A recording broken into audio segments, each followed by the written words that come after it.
Hi friends, வாங்க இன்றைக்கி நம்ம எப்படி ஜாதிப்பூ கட்டுறதுன்னு பார்ப்போம்.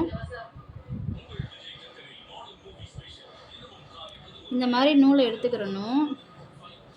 நூலும் யூஸ் பண்ணலாம், ப்ளஸ் வாழை நார்லையும் யூஸ் பண்ணி நம்ம பூவை இது பண்ணலாம். ஃபஸ்ட்டு கட்டுறவங்க இந்த மாதிரி ஒரு பூவை எடுத்துக்கோங்க. ஒரு பூ எடுத்துகிட்டு இந்த மாதிரி ஒரு பூ வச்சுக்கோங்க. இந்த பூவோட இந்த பக்கமும் வச்சு நூலை இப்படி ஒரு சுற்றணும். சுற்றிட்டு இந்த நூல் எடுத்து இந்த மாதிரி ஒரு டாட் போட்டு இப்படி இழுக்கணும். இந்த நாட்டை கொஞ்சம் டைட் பண்ணி பூ இருக்கும் பண்ணணும். இது ஒரு வகை.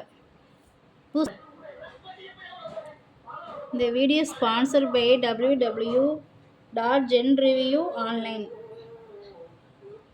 நான் எப்பயுமே 2 பூ 3 பூன்னு வச்சு இந்த மாதிரி நாட் போட்டுக்கிடுவேன். நீங்களும் கட்டி பழகினதுக்கப்புறம் ஒரு 4 பூவோ ஒரு 3 பூ வச்சு நீங்கள் நாட் போட்டுக்கிடலாம். ஈஸியாக தான் இருக்கும். ஃபஸ்ட்டு கட்டி பழகிறவங்க ஒவ்வொரு பூவாக வச்சு நீங்கள் பூவை நாட் போட்டுக்கலாம்.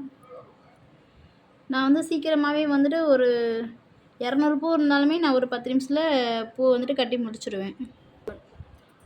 இந்த வீடியோ ஸ்பான்சர் பை www.genreview.online. நான் எப்பவுமே ஸ்பீடாக பூ கட்டி முடிச்சிடுவேன். நீங்கள் கொஞ்சம் ஸ்லோவாகவே கட்டுங்க. ஏன்னா ஃபஸ்ட் டைம் கட்டுறவங்களுக்கு கொஞ்சம் கஷ்டமாக இருக்குல்ல நாட் போடுறதுக்கு. அதனால் நீங்கள் கொஞ்சம் ஸ்லோவாகவே கட்டுங்க. நான் பாருங்கள் வேகமாக கட்டிடுவேன் பூவெல்லாம். கொஞ்சம் ஃபாஸ்ட்டாக கட்டி பழகிட்டோன்னா நம்ம சீக்கிரமாகவே பூ கட்டிடலாம். பூ கொஞ்சம் குட்டி குட்டியாக இருக்குது.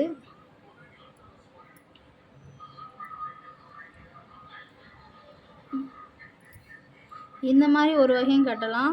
ப்ளஸ் இந்த மல்லிகைப்பூ மாதிரி நம்ம உருட்டி கட்டணும்னு சொல்லுவோம். அந்த மாதிரி உருட்டியும் கட்டலாம். அதுக்கு பூ இந்த சைடு திருப்பிக்கிறணும்.